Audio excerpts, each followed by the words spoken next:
17-year-old Anthony Thompson Jr. was killed in April. Our Sam Luther explains what changes are now going forward as we move ahead. A year-long investigation is complete. Officers involved with shooting a high school student did almost nothing wrong.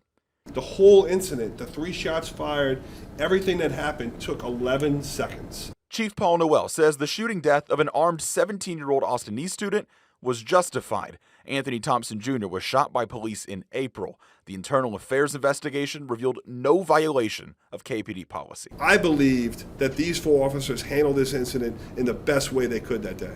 The only violation internal affairs found, the officer shot in the leg didn't have his body camera turned on.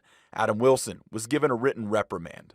To me, there was nothing that would have changed if Officer Wilson would have activated his camera, other than the fact that he wouldn't have received a letter of reprimand if he would have turned it on. Last year, the district attorney ruled officers could reasonably believe their lives were in danger in this case. Chief Noel today agreeing since the student had a handgun, no punishment, but there are now changes. We should never pass on an opportunity to learn, grow, and improve as an organization.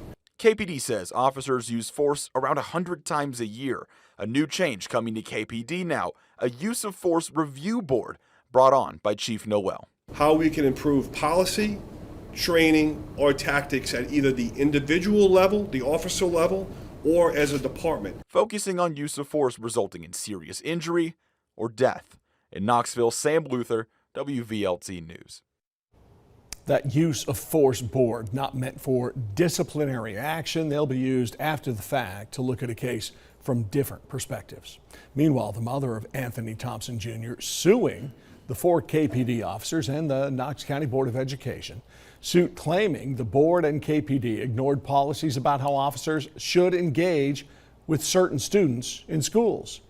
You can read more about it, including the statement released just today in the WVLT News app.